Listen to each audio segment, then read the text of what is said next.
नमस्कार साथियों, स्वागत है आप सभी का दिशा ई राइज ऑनलाइन प्लेटफॉर्म पर। साथियों, आज हम करंट जीके की उस श्रृंखला की बात करने जा रहे हैं जहां पर सबसे ज़्यादा प्रश्न आपके एग्जाम्स में पूछे जाते हैं। करंट जीके में 23 अगस्त की यानी आज की करंट जीके की हम चर्चा कर रहे हैं। आज क्या क्या खास रहा। पहला प्रश्न आपके सामने आता है कि भाई इंटरनेशनल आर्ट कैंप सर्जन की शुरुआत। पहला प्रश्न क्या है कि इंटरनेशनल आर्ट कैंप सर्जना की शुरुआत जो है किस यूनिवर्सिटी में किया गया। ये सर्जना नाम जो है आपको विशेष रूप से ध्यान रखना है। यहां से सीधा प्रश्न बनता है, अभी हाल ही में सर्जना की शुरुआत हुई है 2 दिन पहले ही, अगर आपको पता हो तो सर्जना की शुरुआत जो है किस यूनिवर्सिटी में की गई। तो जैसा कि आपके सामने आंसर आ रहा है, पूर्णिमा यूनिवर्सिटी। कौन सी यूनिवर्सिटी में की गई है भाई? पूर्णिमा यूनिवर्सिटी में की गई है। तो सही आंसर क्या रहेगा? पूर्णिमा यूनिवर्सिटी। यानी 21 अगस्त के दिन ये जो सर्जना है ना, ये आर्ट कैंप है, एक तरह से अंतरराष्ट्रीय आर्ट कैंप है ये। और 21 अगस्त के दिन इसकी शुरुआत होती है 2023 में, 21 अगस्त के दिन पूर्णिमा यूनिवर्सिटी में। तो याद रखना सर्जना। पहली बात तो प्रश्न घुमा फिरा कर आ जाते हैं कि सर्जना क्या है, सर्जना है क्या। तो सर्जना एक इंटरनेशनल आर्ट कैंप है। सर्जना एक इंटरनेशनल आर्ट कैंप है और ये कौन सी यूनिवर्सिटी में? पूर्णिमा यूनिवर्सिटी। पूर्णिमा यूनिवर्सिटी में। खास बात है, कब से शुरुआत होती है? 21 अगस्त 2023 से इस आर्ट कैंप की शुरुआत होती है। तो सभी को याद रह जाएगा सर्जना, याद रखना सर्जना। और हम चलते हैं अगले प्रश्न की ओर। अगला प्रश्न कह रहा है Rajiv Gandhi life time achievement cricket award 2023 किसे प्रदान किया गया? प्रश्न क्या है? राजीव गांधी। ध्यान देना प्रश्न को विशेष रूप से कि Rajiv Gandhi life time achievement cricket award 2023 किसे प्रदान किया गया? सभी को पता होगा। वैसे आंसर आपके सामने है, किशन रुंगटा। कौन है? किशन रुंगटा। कौन है किशन रुंगटा? ध्यान रखना, life time achievement cricket award 2023 से इनको सम्मानित किया गया है। किशन रुंगटा पूर्व क्रिकेटर है और क्रिकेट के प्रशासक भी रहे हैं। आरपीएल में, राजस्थान प्रीमियर लीग के अंतर्गत ये क्या रहे हैं? प्रशासक रहे हैं। राजस्थान प्रीमियर लीग में ये प्रशासक रहे हैं किशन रुंगटा। और सबसे बड़ी बात है, पूर्व क्रिकेटर रहे हैं अपने यहाँ के। तो इसलिए याद रखना किशन रुंगटा को मिला है Rajiv Gandhi life time achievement cricket award 2023 से सम्मानित किया गया है किशन रुंगटा को। फिर अगला प्रश्न आपके सामने आता है, वैसे यहाँ गोपाल सैनी को आप जानते हो। यहाँ पर कौन है गोपाल सैनी भाई? पिछले वर्ष गोपाल सैनी को यही पुरस्कार मिला था 2022 में। 2023 में किशन रुंगटा को मिला है और 2022 में life time achievement cricket award 2023 Rajiv Gandhi का जो है ये गोपाल सैनी को मिला था पिछले वर्ष। और वैभव गहलोत जो आप सभी जानते हो आरसीबी के अध्यक्ष रहे हैं। वैभव गहलोत आरसीबी के अध्यक्ष हैं। तो कुल मिलाकर के ये है रवि बिश्नोई, आप सभी के सामने फेमस है। ये आपके लिए छोड़ा जाता है कि रवि बिश्नोई कौन है, फटाफट से बताइए। बहुत ही चर्चा में रहा नाम है, लेकिन सही आंसर क्या रहेगा? किशन रुंगटा, जिन्हें Rajiv Gandhi life time achievement cricket award 2023 से सम्मानित किया गया है। क्लियर है सभी के सामने? क्लियर होगा भाई सभी के सामने? चलिए अगले प्रश्न की ओर हम बढ़ते हैं। प्रदेश में कितनी नगर पालिकाओं को, देखना कितना गजब का प्रश्न है कि प्रदेश में अभी ऐसे प्रश्न पूछे जाने की पूरी संभावना है, पूरी की पूरी संभावना ऐसे प्रश्न पूछे जाने की रहेगी भाई। ये थोड़ा विशेष रूप से ध्यान रखना, ऐसे प्रश्न पूछे जा सकते हैं। तो प्रदेश में कितनी नगर पालिकाओं को नगर परिषद में क्रमोन्नत किया गया है? नगर पालिकाओं को नगर परिषद में क्रमोन्नत किया गया है। तो ध्यान देना 13 को, क्योंकि अभी नए जिले भी बने हैं। कुछ ऐसे नए जिले बना दिए गए जो सीधे ग्राम पंचायत रही हैं। कौन सा था ऐसा जिला जो ग्राम पंचायत से पंचायत समिति से उठ करके सीधा जिला बन गया भाई? तो प्रदेश में कितनी नगर पालिकाओं को नगर परिषद में क्रमोन्नत किया गया है? फटाफट से बताइए। 13 को। कितनी को? 13 को। कौन कौन सी हैं ये 13 नगर पालिकाएं जिन्हें नगर परिषद बनाया गया है? कौन कौन सी है भाई? तो सबसे पहले मैं बताऊं आपको, केकड़ी। केकड़ी का नाम आपने सुना होगा, है ना? केकड़ी अभी जिला बन चुका है, केकड़ी है नंबर 1। नंबर 2 पर अगर ले तो खैरथल। खैरथल आता है। कौन आता है भाई? खैरथल। इसके अलावा अभी कुछ जिला एक सिक्कर में बना नीम का थाना, याद हो सीकर का जिला आता है, नीम का थाना बना है ना सीकर से टूट करके, तो नीम का थाना, सीकर का काला पानी बोलते हैं इसे, नीम का थाना। इसे भी नगर पालिका से उठाकर नगर परिषद बना दिया गया। एक आता आपका भीलवाड़ा में टूट करके एक जिला बना था शाहपुरा, शाहपुरा। जोधपुर से टूटकर एक जिला बना था फलोदी, फलोदी। केकड़ी, खैरथल, नीम का थाना, शाहपुरा, फलोदी। इसके अलावा भी अलवर से टूटकर एक जिला बना बहरोड, बहरोड। कौन सा रोड, कौन सा रोड भाई, बहरोड। जालोर से टूटा सांचौर, सांचौर। ये सब नगर पालिका से नगर परिषद बन रहे हैं, नगर परिषद बन चुके हैं ना सांचौर। इसके अलावा आपका अनूपगढ़ जो गंगानगर हनुमानगढ़ की ओर पड़ता है ना, गंगानगर में अनूपगढ़, जहां से घग्गर नदी निकलती थी अपनी, है ना, अब जिले से निकलती है। पहले प्रॉपर जिलों की तहसीलों से निकल रही थी, प्रॉपर जिले से निकल रही, तो अनूपगढ़ है। इसके अलावा डीडवाना, अपना डीडवाना नगर पालिका से नगर परिषद बन चुका है। नपाड़ी नाम आता था पहले नगर पालिका, है ना, अब नगर परिषद बन चुका है ना, नपड़ी हो गया, नपाड़ी का नपड़ी हो गया कुल मिलाकर के। तो कुल मिलाकर डीडवाना क्या नगर परिषद बन चुका है। इसके अलावा डीग आ गया, कौन सा आ गया भाई, डीग आ गया। और 10 हो गए, 3 और रह गए ना, तो 3 में एक आ जाता है अपना सलूम्बर आ गया। कौन सा आ गया, सलूम्बर आ गया। और एक अपना दूदू जिला आ गया, और एक और रह गया है सलूम्बर, दूदू। ये दूदू है भाई, है ना। एक कौन सा रह गया फटाफट से बताइए भाई, आप लोग सोचिएगा तब तक, सोचो। देखो एक तो केकड़ी हो गया, खैरथल हो गया, नीम का थाना हो गया, शाहपुरा, फलोदी, बहरोड, सांचौर, अनूपगढ़, डीडवाना, डीग, सलूम्बर, दूदू। इसके अलावा एक और रह चुका है अपना, एक और कौन सा रहा है, आप फटाफट से सोचे, है ना, तिजारा। अलवर में आता है तिजारा, है ना, तिजारा रह चुका है।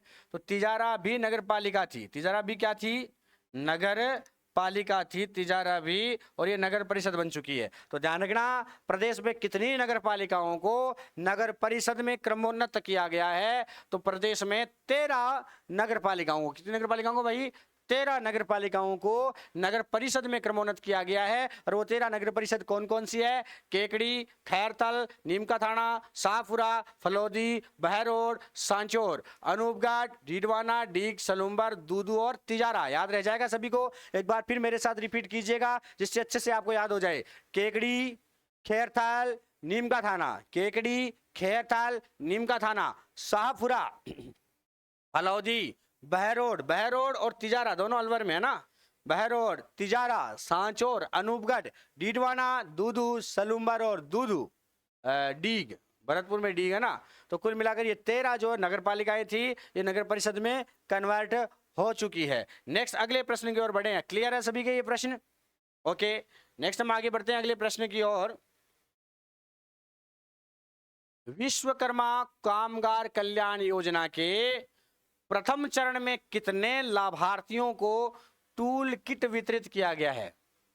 भाई ये कह रहे हैं विश्वकर्मा कामगार कल्याण योजना, विश्वकर्मा कामगार कल्याण योजना की बात चल रही है। किसकी बात चल रही है, विश्वकर्मा कामगार कल्याण योजना की, जिसमें कितने टूल किट हैं प्रथम चरण में वितरित किए जाएंगे। प्रथम चरण में कितने टूल किट वितरण किए जाएंगे भाई, तो ध्यान रखना, प्रथम चरण में 20,000, कितने, 20,000 टूल किट वितरण किए जाएंगे। कितने भाई, 20,000 टूल किट वितरण किए जाएंगे प्रथम चरण में। कौन से चरण में, प्रथम चरण में। क्लियर है मामला सभी के, क्लियर है। नेक्स्ट, तो याद रखना, विश्वकर्मा कामगार कल्याण योजना के प्रथम चरण में कितने लाभार्थियों को टूल किट दिया जाएगा, 20,000 लाभार्थियों को टूल किट दिया जाएगा। नेक्स्ट अगर हम बात करें पंडित दीनदयाल उपाध्याय शेखावाटी विश्वविद्यालय सीकर, बात सीकर की आती है, तो आजकल सीकर की बातें बहुत बड़ी होने लग गई है कि साहब पंडित दीनदयाल उपाध्याय शेखावाटी यूनिवर्सिटी सीकर में संविधान पार्क का लोकार्पण किसके द्वारा किया गया। कौन सा पार्क भाई, संविधान पार्क। तो पहला प्रश्न तो यहीं से बन गया, पहला प्रश्न तो यहीं से बन गया कि संविधान पार्क कौन सी यूनिवर्सिटी में खोला गया है। तो संविधान पार्क जो है वो पंडित दीनदयाल उपाध्याय यूनिवर्सिटी है सीकर में, वहां पर स्थापित किया गया है। और कलराज मिश्र इन्होंने क्या किया है, कलराज मिश्र ने, ध्यान रखना, कलराज मिश्र ने इसका उद्घाटन किया है। किसने? कलराज मिश्र ने, हमारे राज्यपाल महोदय ने इसका उद्घाटन किया है। राजस्थान के राज्यपाल द्वारा इसका उद्घाटन किया गया है। तो याद रह जाएगा, पंडित दीनदयाल उपाध्याय यूनिवर्सिटी में संविधान पार्क का लोकार्पण किया, और वो भी किसने? कलराज मिश्र ने, सीकर में। तो ये पहला भाई संविधान पार्क है पंडित दीनदयाल यूनिवर्सिटी सीकर में, याद रखना अच्छे से। नेक्स्ट हम बात करें आगे की ओर, तो अगला प्रश्न आता है, एशियाटिक शेर जीएस की मौत किस बायोलॉजिकल पार्क में हुई? ये बात आती है एशियाटिक शेर जीएस की मौत किस बायोलॉजिकल पार्क में हुई थी? तो नाहरगढ़ बायोलॉजिकल पार्क में। कौन से पार्क में भाई? नाहरगढ़ बायोलॉजिकल पार्क में एशियाटिक शेर जीएस की मौत हो चुकी थी, नाहरगढ़ पार्क में। कौन से पार्क में भाई? नाहरगढ़ पार्क में ऐसा हुआ था। ठीक है, नेक्स्ट हम बात करें आगे की ओर, कहाँ है नाहरगढ़? सभी को पता है वैसे तो, नाहरगढ़ है कहाँ? देखो, ये माचिया सफारी, सज्जनगढ़, अभेड़ा, इन सभी का आपको पता होना चाहिए। नाहरगढ़ कहाँ है? जयपुर में। सज्जनगढ़ कहाँ है? उदयपुर में। माचिया सफारी कहाँ है? फटाफट से बताइएगा, सभी के क्लियर होने चाहिए चीजें, आपके एग्जाम्स में पूछी जाती है। अभेड़ा पार्क कोटा में, कहाँ पर है? कोटा में। आप सभी को ये चीजें ध्यान में होनी चाहिए। नाहरगढ़ कहाँ है? जयपुर में। और यहाँ पर अभी हाल ही में जो शेर जो है एशियाटिक शेर जीएस, इसकी मौत हुई थी, है ना? तो ये बायोलॉजिकल पार्क है, इनका ध्यान रखना। आपके लिए प्रश्न है, फिर आप कमेंट बॉक्स में बताइएगा कि वर्तमान में राजस्थान में कितने बायोलॉजिकल पार्क है? राजस्थान में वर्तमान में कितने बायोलॉजिकल पार्क है? फटाफट से बताइएगा।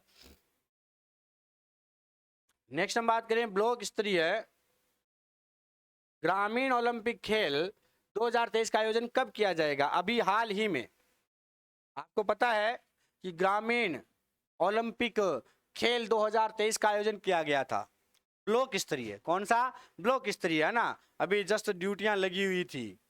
तो कुल मिलाकर के ये 17 अगस्त से 22 अगस्त तक रहा है। 17 अगस्त से 22 अगस्त तक अलग अलग मैदानों में ये गेम खेले गए हैं। कितने गेम थे और कौन कौन से थे? टेनिस बॉल, क्रिकेट से लेकर फुटबॉल, वॉलीबॉल, कबड्डी, खो खो, कौन कौन से गेम्स थे इसमें? कितने गेम्स को शामिल किया गया है, ये आपको बताना है ना? आंसर मैं नहीं दूंगा कि ब्लॉक स्तरीय ग्रामीण ओलंपिक खेल 2023 जो है ये 17 अगस्त से 22 अगस्त तक खेले गए हैं। सभी को क्लियर हो गया ये? तो 17 अगस्त से 22 अगस्त तक। लेकिन कितने गेम्स इसमें खेले गए हैं? क्योंकि ये प्रश्न बार बार आ रहा है। पहले पंचायत स्तर पर खेले गए थे, अब ये ब्लॉक स्तर पर आ चुके हैं, इसके बाद डिस्ट्रिक्ट स्तर पर होंगे। तो कुल मिलाकर आपको ये तो पता होना चाहिए इसमें कितने गेम है भाई, पिछली बार भी बता चुके हम। नेक्स्ट अगला प्रश्न जो है वो आपके सामने, राष्ट्रीय जांच एजेंसी एनआईए ने हाल ही में आतंकवादियों, गैंगस्टरों और ड्रग तस्करों के आपस में जुड़े नेटवर्क को लक्षित करते हुए चलाया है एक राष्ट्रव्यापी अभियान। वो कौन सा अभियान है जो चलाया गया है? तो ध्यान रखना, वो अभियान है ऑपरेशन ध्वस्त। कौन सा अभियान है वो? ऑपरेशन ध्वस्त है। ये राष्ट्रीय जांच एजेंसी जो अपनी एनआईए है उनके द्वारा चलाया गया है। आतंकवादियों, गैंगस्टरों, ड्रग तस्करों को आपस में जो नेटवर्क जुड़े रहते हैं, इनको खत्म करने के लिए, इनको समाप्त करने के लिए, और कुल मिलाकर के आतंकवादियों को समाप्त करना, गैंगस्टरों को समाप्त करना और ड्रग तस्करों को बाहर खदेड़ना, ये सब इसका अलग से एक राष्ट्रव्यापी अभियान है, पूरे राष्ट्र में चलाया गया है, पूरे भारत भर में चलाया गया है। नाम है ऑपरेशन ध्वस्त। नाम क्या है? ऑपरेशन ध्वस्त। पूछा जा सकता है ऑपरेशन ध्वस्त किससे संबंधित है? ऑपरेशन ध्वस्त किससे संबंधित है? तो एनआईए द्वारा चलाया गया एक अभियान है जो गैंगस्टर, ड्रग तस्कर और आतंकवादियों को समाप्त करने से संबंधित, इनके नेटवर्क को तोड़ने से संबंधित है। फिर हम बात करें अगले प्रश्न की ओर, तो हाल ही में चेन्नई स्थित एक अंतरिक्ष तकनीक स्टार्टअप ने अपने अभूतपूर्व अग्निबाण सब ऑर्बिटल, कौन सा ऑर्बिटल भाई? सब ऑर्बिटल टेक्नोलॉजिकल डिमॉन्स्ट्रेटर को लॉन्च करने की तैयारी की है, जो विश्व का पहला 3D प्रिंटेड रॉकेट है। गजब का प्रश्न है। अग्निकुल कॉस्मोस, आपने नाम सुना होगा अग्निकुल कॉस्मोस का। यहाँ से कई तरह के प्रश्न आ जाते हैं। और बाकी यहाँ जो लिखे हुए हैं अन्य अंतरिक्ष प्रवाह है, तारा संवाद और व्योम संघ, इनके बारे में भी आपको जानना जरूरी है। लेकिन पहले हम जानते हैं अग्निकुल कॉस्मोस। अग्निकुल कॉस्मोस जो है भाई, ये एक अंतरिक्ष तकनीक स्टार्टअप ने शुरू किया है जो चेन्नई में स्थित है। एक स्टार्टअप है जो चेन्नई में है, जो अंतरिक्ष से संबंधित अपने स्टार्टअप की शुरुआत की थी उसने। और उसने अग्निबाण सबऑर्बिटल टेक्नोलॉजिकल डेमोन्स्ट्रेटर ये जो लॉन्च किया है, इसका नाम क्या है? सॉर्टेड। क्या नाम है? सॉर्टेड है अग्निकुल कॉस्मोस। ये जो विश्व का पहला 3D प्रिंटेड रॉकेट है, विश्व का पहला 3D प्रिंटेड रॉकेट है। कौन सा रॉकेट है भाई? 3D प्रिंटेड रॉकेट है ये। जो कि खास बात है कि इसका पूरा नाम क्या है? सॉर्टेड का 3D प्रिंटेड रॉकेट का नाम क्या है? सॉर्टेड। ये तो है शॉर्ट में नाम, लेकिन पूरा नाम क्या है? अभूतपूर्व अग्निबाण। ध्यान रखना, यहां से शुरू होता है अग्निबाण sub orbital technological demonstrator. अग्निबाण sub orbital technological demonstrator, ये इसका पूरा नाम है। याद रखना, ये अग्निकुल कॉस्मोस जो है आपको याद रखना होगा। ये अभी हाल ही में चेन्नई के स्टार्टअप ने इसको लॉन्च करने की तैयारी की है।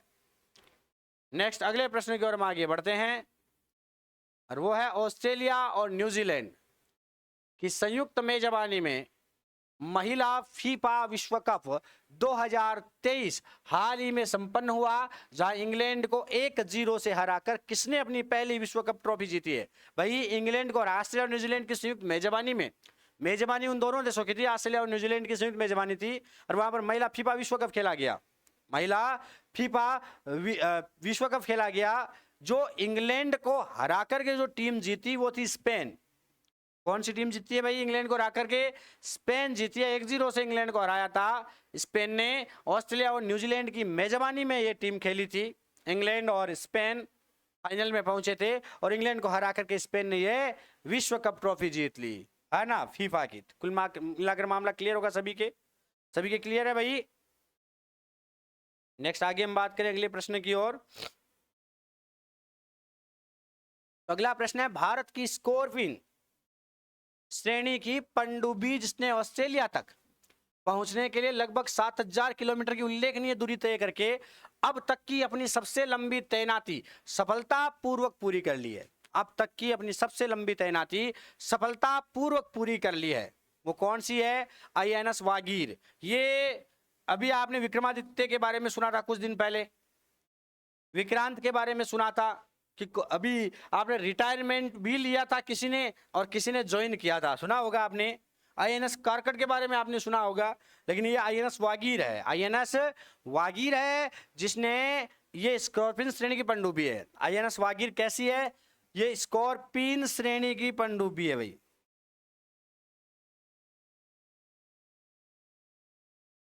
स्कॉर्पिन श्रेणी की क्या है? पनडुब्बी है, जिसने भाई ऑस्ट्रेलिया तक पहुंचने के लिए लगभग 7000 किलोमीटर की दूरी तय की है। कितने किलोमीटर की? 7000 किलोमीटर की दूरी तय की है। स्कॉर्पिन श्रेणी की पनडुब्बी है ये। इसका नाम क्या है? INS वागीर। INS वागीर इसका नाम है भाई। ठीक है, क्लियर है सभी के? किसने भारत का प्रतिनिधित्व करते हुए एशियाई जूनियर स्क्वैश व्यक्तिगत चैंपियनशिप के अंडर 17 में स्वर्ण पदक प्राप्त किया? ध्यान रखना, ये एशियाई जूनियर स्क्वैश की बात चल रही है। किसकी बात चल रही है? एशियाई जूनियर स्क्वैश की, और उसमें व्यक्तिगत प्रतिस्पर्धा की बात चल रही है। एशियाई जूनियर स्क्वैश में व्यक्तिगत प्रतिस्पर्धा में जो चैंपियनशिप दर्ज की अंडर 17 वर्ग में, है ना, जिसने भाई गोल्ड मेडल जीता वो अनाहत सिंह है। कौन सा सिंह है वो अनाहत सिंह है, जिसने व्यक्तिगत आधार पर भारत का प्रतिनिधित्व करते हुए भाई गोल्ड मेडल जीता। अनाहत सिंह। कौन सा सिंह है? अनाहत सिंह है। कौन सा सिंह है भाई?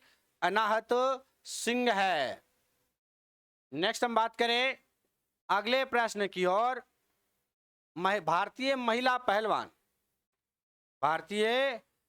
पहलवान जिसने इतिहास रचते हुए, क्या रचते हुए भाई? इतिहास रचते हुए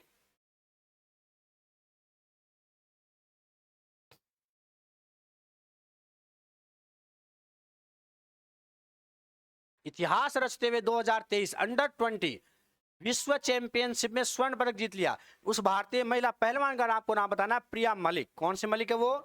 प्रिया मलिक है, जिसने अंडर 20 चैंपियनशिप में भाई साहब स्वर्ण पदक गोल्ड मेडल जीता है ना। भारतीय महिला पहलवान कौन है वो? प्रिया मलिक। कौन है? प्रिया मलिक है। याद रखना बहुत अच्छे से, एग्जाम में प्रश्न आने की पूरी पूरी संभावना रहती है। नेक्स्ट हम बात करें अगले प्रश्न की ओर कि राष्ट्रपति द्रौपदी मुर्मू ने राजभवन कोलकाता में ब्रह्म कुमारीज द्वारा आयोजित नशा मुक्त भारत अभियान के तहत किस अभियान का शुभारंभ किया? तो ध्यान रखना, राष्ट्रपति द्रौपदी मुर्मू ने अभी हाल ही में एक अभियान की शुरुआत उद्घाटन किया था, शुभारंभ किया था। उस अभियान का नाम क्या है? मेरा बंगाल व्यसन मुक्त बंगाल। मेरा बंगाल व्यसन मुक्त बंगाल। तो मेरा बंगाल कैसा है? व्यसन मुक्त बंगाल है। और इसकी शुरुआत की थी, इस अभियान की शुरुआत ब्रह्म कुमारीज द्वारा आयोजित किया गया था, ये नशा मुक्त भारत अभियान। इसमें इस अभियान की शुरुआत की थी राष्ट्रपति द्रौपदी मुर्मू ने, राष्ट्रपति द्रौपदी मुर्मू ने। तो ध्यान रखना, मेरा बंगाल व्यसन मुक्त बंगाल। मेरा बंगाल कैसा बंगाल है भाई? व्यसन मुक्त बंगाल है। बीते दिनों चक्रवात मोचा से प्रभावित म्यांमार में मानवीय सहायता प्रदान करने के लिए भारत ने किस ऑपरेशन की शुरुआत किया था? अभी हाल ही में भारत की म्यांमार ने बहुत ज्यादा भारत की म्यांमार ने बहुत ज्यादा प्रशंसा की थी और म्यांमार गदगद हो गया था। म्यांमार क्या हो गया था भाई? गदगद हो गया था। और उसने ऑपरेशन करुणा चलाया था। भारत ने क्या चलाया था? ऑपरेशन करुणा, जिसमें म्यांमार की बहुत ज्यादा सहायता की थी। जो चक्रवात मोचा से प्रभावित हुआ था म्यांमार, उसकी बहुत ज्यादा सहायता की थी, इसलिए ऑपरेशन करुणा चलाया था। किसने? भारत ने। नेक्स्ट और अंतिम प्रश्न है, ब्रिक्स 2023 का आयोजन कहां किया जा रहा है? ब्रिक्स 2023 का आयोजन कहां किया जा रहा है? ध्यान रखना, दक्षिण अफ्रीका में ब्रिक्स 2023 का आयोजन किया जा रहा है हाल ही में। कहां पर भाई? दक्षिण अफ्रीका में ब्रिक्स 2023 का आयोजन किया जा रहा है। तो आप सभी को याद रखना चाहिए ये चीज। ये करंट जीके की छोटी सी श्रृंखला थी मित्रों। ज्यादा से ज्यादा इसको शेयर करें, लाइक करें, कमेंट करें। हम आपके लिए और अच्छे अच्छे प्रश्न अगले हर सुबह 7 बजे आपको ये क्लास देखने को मिलेगी। तब तक के लिए आज्ञा दीजिएगा। जय हिंद, जय भारत।